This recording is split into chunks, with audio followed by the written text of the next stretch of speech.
يعني شرائع الإسلام يعني مواضيع الإسلام كأجر كاللي لايو وحور ويقول تربتين waxaad ii sheegtaa arrin aan ku dhagaayo oo bimacna hada igaga filan wixii kale oo tirada badnaa marka waa khulaasadii waa lubul mawduuca meesha uu nuxurka ka leeyahay markaasna wuxuu ku yiri la yazaalu lisaanuka rabban min dhikrillah arabkaaga yuuna ka zuulin inuu mar walba dhikriga ilaahay uu ka qoyan yahay marka horta halkaas loogu talagalay fa maxaa noqonay marka arabkii sida loogu talagalay markii laga leexiyo oo si kale loo isticmaalo uu aafoobay waana halis oo waxa lagu mutaystaa in xumaan loo isticmaalana naar lagu mutaystaa in la ilaaliyo oo wanaag loo isticmaalana janno ayaa lagu mutaystaa oo nabiga sallallahu alayhi wasallam ayaa wuxuu yiri yaa ii damaanad qaadaya ma bayna lixyayhi وبين رجليه أضمن له الجنة حديث معني سويهاي يا إيدا ما نتقاضايا إنه معنا حفظنا هايو وإلهنا هايو جركي سلبدي سا لفوت جركا وحاول نحيا لما ذاك لفوت جركا معناها يعني جركا قيب توصل جركا اللي هذا مدق يبدح لحظة وحا كجرة لسان كا كجرة ما بين اللحيين يعني جوزها لما جوز العيادة dhexdooda yaa ii damaanad qaadaya rijlayinka labada lugood dhexdoodana waxa ku jira farjiga ku jira asna yaa ii ballan qaadaya admanu lahu aljanna janna aanu damaanad qaadaa bimaana labadaas shay yaa xaraan ka ilaalinaya wanaagooda wixii loogu talagalay marsiinaya anna aan ballan ka qaadaa inuu jannada galaayo ballanta nabiga sallallahu alayhi wasallam waa la hubaa waa madmuun boqolkiiba boqol haddii aad ka soo baxdo wixii lagu diray waad helaysaa marka qof walba waxaan jeclaan lahay marka inuu yiraahdo xadiiskaas intuu ag fariisto bal inuu isku dayo inuu fuliyo waxa saa loo leeyahay waxay tahay hadda مثلا shahwada waxa ku saabsan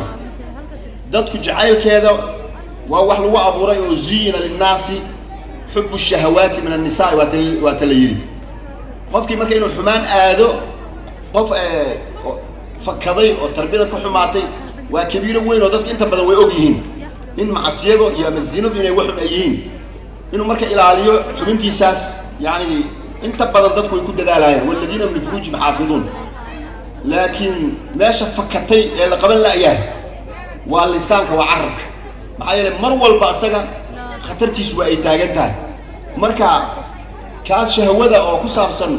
سيدو قف وجعلها بقول ربوا وكله يا dadka qaarkii markay tarbiyada ka xumaato yay hadalka u jeclaanayaan markaas ay ku dambaabaan markaas waxay ku raaxaysanayaan marka ay ku hadlayaan waxyaabaha dambiga ah taas marka lama rabo in iska ilaaliyo hadaan soo qaadana xadiidkii Muaad bin Jabal radiyallahu anhu nabigu wuxuu weydiiyay sallallahu alayhi wasallam xadiisha rasuulka ilaahay amal hadaan sameeyo aan jannada galaya jannada naarta laga fogeynayo wuxuu wax weyn ayay weydiisay laakiin qofku ilaahay u fududay yahay يعني وحسن عبادة الله وعقب الله تعبد الله ولا تشركوا به شيئا. مركز سؤال مركو يديه وكسب سن الإسلام كا يا صلاة يا إخلاص. أيا قدام بيستي قيبت قدام بيستي جب ده واحد بدر الإسلام كان مركو صور شيء. يا وحوري مكو شيء بملاك ذلك كله.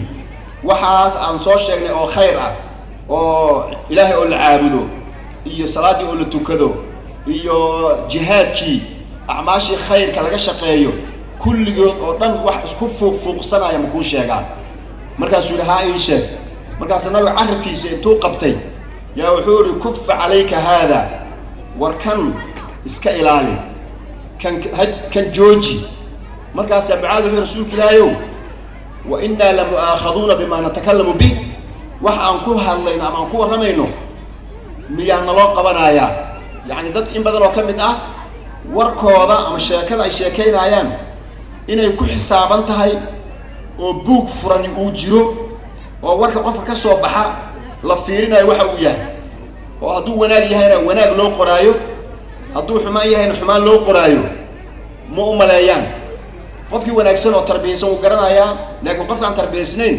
ma garan karo marka waxa rabaa dadka in lagu barbaariyo yiraahdo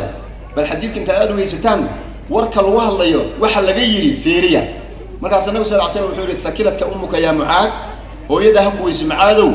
وهل يكب الناس في النار على وجوههم أو على مناخرهم إلا حسائد ألسنتهم وإذا كويسة ضدك وجي هي سنسن نارتا وحا أبطورة إلا وحي عرب كوضو أي كوب قوستين بأوهي معنى نار قريتانك وحا لغوغلا نارتا حسائد ألسنتهم عرب كوضا وحي أي كوب قوستين إلهي وحي ما يلفظ من قول إلا لديه رقيب عتيد warkastoo ku hadlo buuga u furan malaa'ig ayaa u qoraysa marka in aad la isaga ilaaliyo waa laga maarmaan dadka qaar say maanta u dhaqmaayaan waliba gaar ahaan waxa jira hadda si ka duwan sidii berigii hore markuu quraanku soo degay quraanka markuu soo degay warka aad sheegto ee carabkaaga ku sheegto ee xun waxa laga yaabaa inuu gaari jiray ruuxa marka aad u sheegtay ama labada qof ee markaas meesha joogta laakiin maanta waad aragteen social media waxa ka socda dadka qaarkii waxa u malaysaa marfuucul qalam in laga dhigay oo adiga qalin lagu lama daba taagno wax alla waxa rabtid ku hadal in la yiraahdo malaysaa markaas wax walba oo xun ay dadka qaarkii ku hadlayaan marka dadka noocaas oo kala carabkooda wax ay ku shaqaysanayaan yani waa wixii naarta lagu galay noocyada marka aafatul lisaanku way tira badan yihiin waxaa ka mid ah مثلا الافتراء in la been abuurto been in la sameeyo oo dadka qaarkii waxa jirta hadda مثلا si qofka inta fiirsatay haday u badato waxa la xoogaa lacaga ah ayaa laga sameeyaa markaas si dadka fiirsanaya ay u bataan yaa waxay sameynayaan war been oo aan jirin markii kirig loogu siiyo la fiiriyo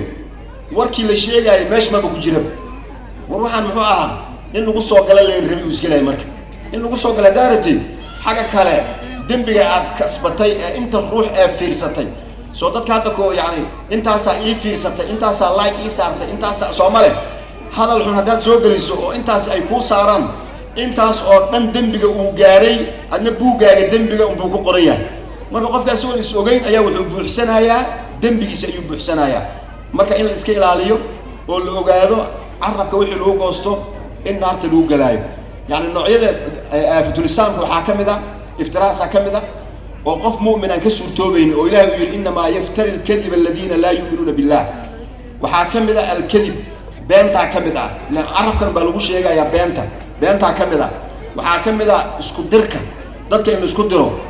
oo dadka warka loo kala qaado hada wad ogtiin isku dir meesha uu baraayo waxa ku leeyahay caawa aan soo galno live aan soo galno umada rabaa in isku gubo marka amal isku diro markaas hadalku ku xun yahay hadalku ka kicin badan yahay ayaa la isu sheegaya oo dadka la isugu diraya nabiga rasuul sallallahu alayhi wasallam jannada ma galaayo qofka dadka isku dira la yadkhulu jannata qattabun qof dadka isku dira oo namiima iyo waxaas ka shaqeeya haba yaraatee uma soo dhawaanayo marka adduunyada waa yar inta la joogaaye in la isilaaliyo waa laga maarmaan quraankan imsu ka sheekeeyay يعني waxyaabaha yani dambiga ah oo la isaga digay waxa kamid ah oo carabka lagu sameeyo ama si ficil loo sameeyo waxa la yiraahdo al-istihzaa wa sukhriya in la isku jeesjeeso oo amal isyaso oo ilaahay wuxuu leeyahay ya ayyuha alladina aamanu la yaskhar qawmun min qawmin asa an yakunu khayran minhum wala nisaa'un min nisaa'in asa an yakunna khayran minhun wala talmizu anfusakum wala tanabazu bil alqab بئس الاسم الفسوق بعد الإيمان ومن لم يتب فأولئك هم الظالمون يعني اسكو جيسنا جيسكم مركا يعني وقفكي أو قفك هذا الحن أو تحقير وكجرو أم أفلقادو وكجرو كو الله وحاليا بقى القفك أسكالي يقفك أساس وكجر جيسايو إنه قفك أسكفي عنيها يعني أو إلهي أكتسو كاقي بدايا مركا إن آدي أرمها سي يعني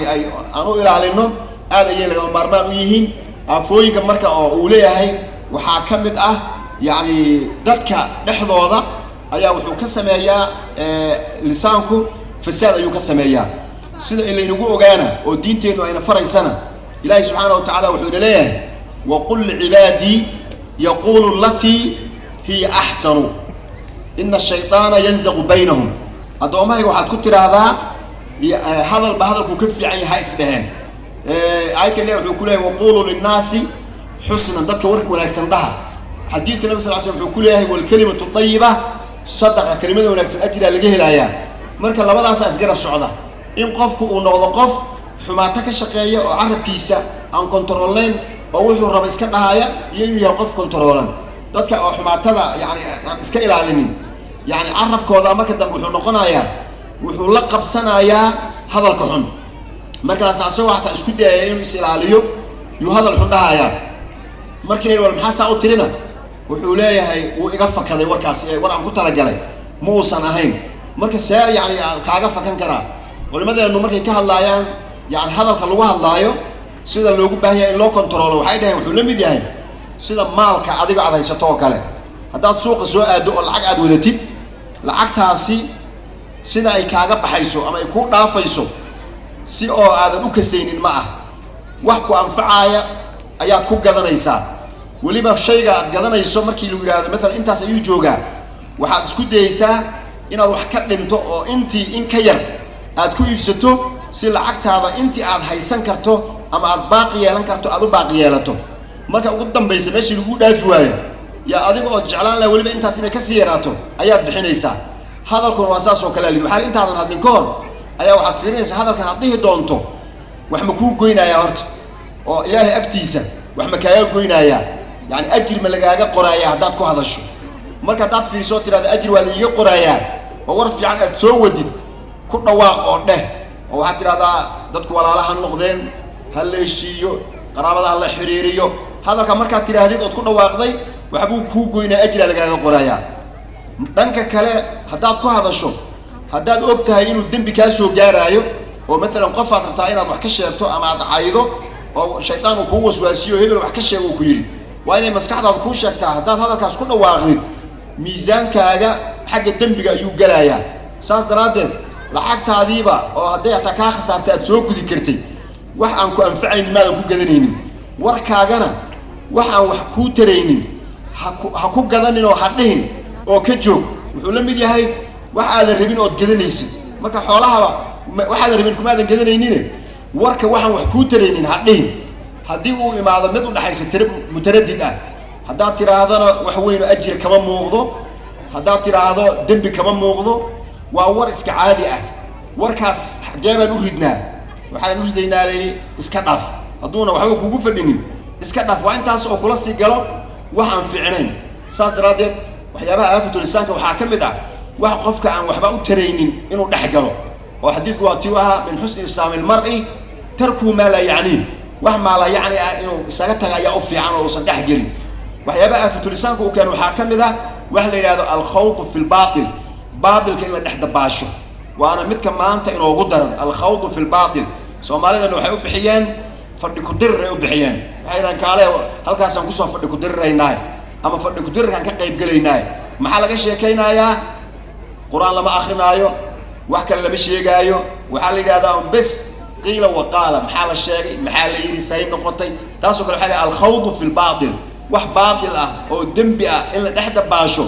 waa dhibaatada uu carabku u keeno dadka naarta gala maxaa naarta ku gasheen markii la weydiiyo jawaabta ay bixinayaan waxa kamid ah ma salakakum fi saqar saqara maxaa idin geliyay qaalu lam nakun min al-musallin wa lam nakun nut'imu al-miskiin wa kunna nakhuudu ma'a al-khaa'idin qaybta waa marka aafatul lisaanku wa kunna nakhuudu ma'a al-khaa'idin kuwa dabaalanaya ayaan dabaash ayaan baadilka ayaan la dhex dabaalan jirnay marka hadda soo lama joogo wala isma sheegin haddaba si aad naarta u gelin ha dhex dabaalan baadilka wixii baadil ah oo meel lagu haayo dadka oo wanaagsan oo cibaadu rahmaanka ah tilmaamahooda waxa kamid ah wa idha marru bil lagwi marru kirama hadii ay meel xumaan lagu haayo oo aan fiicnayn ay soo maraan si sharaf leh uga gudbayaan intay dhex fariistaan wixii xumaa ma dhex galayaan dadka ahlu khayrka ahna fadhi ku dirir waqti uma haayaan maxaa yeelay waxa dadka sugaaya ayaa ka badan saas loo yiraahdo alwaajibaatu akthar min alawqaat waajibaadka ina saaran ayaa ka badan waqti aan haysano dadka qaarkii waxa joogaanba waqti meel ay ku buuxiyaan male fadhi ku dirkan ku dhameynayna waqtigooda soo maareysay mi garan waayeen baadilkii ay dhex dabaasheen marka ina aad isaga ilaaliyo yani waxa kamid ah hadalka xun oo lacanada in la badiyo oo lacnad baa kugu taallay ama lacnad baa aabbaha ku taallay iyo waxaasuna hadalka afku baa lagu goostaa si gaar ah haweenka ayuu nabiga sallallahu alayhi wasallam uga digay lacnada oo la badiyo oo yani wax laga sheega dadka oo waxay ahayd xadiidkii ah markii uu maalinta ciida ah gabdhaha wacdiyey wuxuu ku yiri yani wax sadaqaysta naarta ay haweenku u badan yihiin gabar baa istaagtay oo rasuulka ilaahay sababtu maxay tahay laana diinteenu waa diin in wax la fahmo rabta si wixii la isaga ilaaliyo wixii aad fahamtay aad iska jiri kartaa laakiin wixii aadan fahmin haddaad ka aamusto hadhow si aad isaga ilaaliso ma taqaanid marka waxay gabadhaasi rabtay inay ummadda u caddayso gabdhaha inay u caddayso si gaar ah si ay isaga ilaaliyaan waxa ay ku mutaysteen naarta markaas nabiga sallallahu alayhi wasallam wuxuu yiri lacnada ayaad badisaan lacnad badinta macnaha afkiina ayaa inta badan waxaa ka soo baxaya lacnad iyo hadal aan fiicnayn taasna waxaa dhici karta gabdhaha ayagoo aan ula jeedin xumaan xataa in uu carabkooda isaga badanaya na allah kugu taallay na allah saana tahay iyo wax saas oo kale ah marka watakfurna allacnadaas in iska ilaalin koow iyo cashiirka ama zawjka oo waxaa la isna lagu kufriyo yani ihsaankiisa aan la qadarinin oo xuquuqdiisa aan la ilaalinin bimacnaa labadaas arrimood haddaad iska ilaalisaan uma badnaanaysiin maaha naarta waxa loogu badan yahay jinsiga ama nooca ma aha ilaahay agtiisa labka iyo dhadigu waxay ku kala duwan yihiin male qof kasta wuxuu shaqaystuu leeyahay waxaa lagu kala fiican yahay oo keliya inna akramakum cinda allahi atqaakum alla ka cabsiga marka saas daraadeed jinsi gaar ah oo sidiisa asaga ma ahane waa ficil waxa naarta lagu galaayo ma aha abtirna ma aha nooc iyo meesha laga soo jeedana ma aha marka taasna yani in la iska ilaaliyo nabigana sallallahu alayhi wasallam wuxuu ka nafiyey qofka mu'minka nabigu wuxuu yiri ma aha mid oo wax lacnada ma aha mid faaxish ku hadla ma aha badii'ul lisaan arab xun ma aha qofka mu'minka ah waa qof wanaagsan oo khayr waligi afkiisu ku haya nabigu wuxuu yiri sallallahu alayhi wasallam man kana yu'minu billahi wal yawmil aakhir falyaqul khayran aw liyasmut qofka ilaahay maanta aakhira rumaysan ama war wanaagsan ha yiraahdo ama ha iska aamuso bimacnaa hadduu war wanaagsan yiraahdana ajra loo qorayaa hadduu iska aamusana dembi looma qoraayo aamusnaantaas ayaa sidaas ah haddii qof uu kugu xadgudbo oo carabkiisa uu ilaalin waayo oo uu ku caayo waxaa fiican sida wanaagsan inaadan asoo kala noqonin oo aad ka aamustid oo aadan ku dayanin saas imaamkeen imaam shaafici wuxuu yiri idaa nadaqa safiihu falaa tujibhu qofka wax magaradka ah haddii uu iska dhawaaqo oo hadal xun uu ku yiraahdo falaa tujibhu haba u jawaabinba isaga aamus maxaa yeelay fa khayru ijaabatihi as-sukuutu jawaabta la bixiyo mid ugu fiicani waa in la aamuso bimacnaa qofkan safiiga ah asagu wuxuu rabaa inaad la qayliso oo isku mid aad noqotaan haddaad idinka aamuso waad ka raysay waad ogtihiin faa'iida laga helayo qof wax kaa sheegaya oo laga aamuso faa'iidada waxaa ka mid ah waxaad ogtihiin xamza bin cabdilmutalib sayid shuhadaa wuxuu ku soo islaamay